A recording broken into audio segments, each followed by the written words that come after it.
does take real care and experience, and you can find some literature from people like Chris Conrad out in California, who is an expert in cultivating medical marijuana, to find out, just the kind of care that it takes. Let's switch one.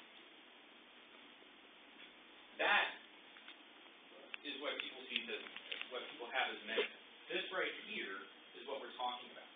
Whether you're going to vaporize cannabis, whether you're going to prepare it in an edible preparation, whether you're going to smoke it in a joint, or whether you're going to put it in a tincture, this is what patients need access to.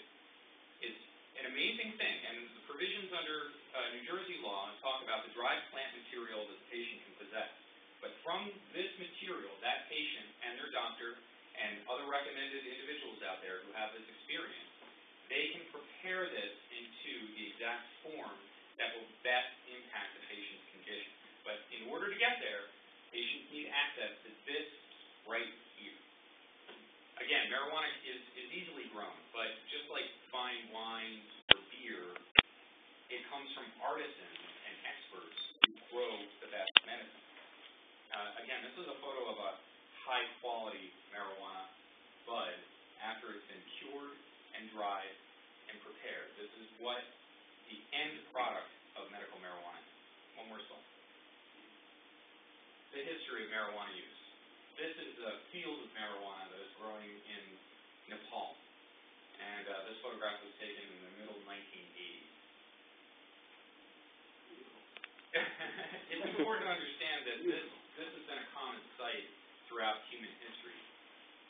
We actually have archaeological evidence dating from 4,000 and 2,000 years ago that show that humans were not only using cannabis, but they were probably smoking cannabis. The first evidence of humans smoking cannabis comes from an ancient burial site in what is today Romania, where archaeologists found ash and burnt cannabis seeds in urns around a tomb site. And just last year, archaeologists uncovered a great find in China where they found a shaman buried in sort of peat material, and the leather bag was still intact when they excavated the shaman. Inside that leather bag were pounds of marijuana buds like we just saw a picture of. Now, what that shaman was doing with it, we don't know, but shamans traditionally helped aid the medical process in their villages and communities, so we might be able to see a medical use for that there. How did marijuana get to America? How did it get here to the point where we're talking about it today? It's an interesting journey.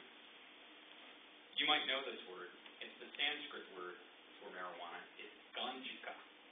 And we hear ganja all the time. It is still the word used for marijuana the world over. If you're an American and you happen to be in Africa or South America, or if you happen to be standing in the streets of India and you say that word ganja, people will know exactly what you mean. Ganjika comes from the Rastafarians. Now, many of you are going to think about Bob Marley. Now, of course, he was a Rastafarian, and the Rastafarian religion is still alive and well in the Caribbean and Jamaica, but how did it get there? Rastafarianism originated in India and Nepal.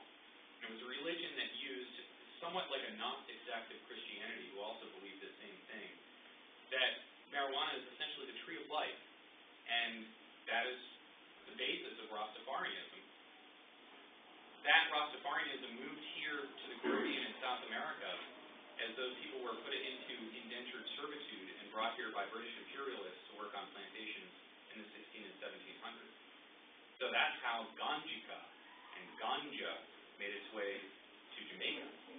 And from Jamaica and Mexico and South America, it eventually made it up here to the United States.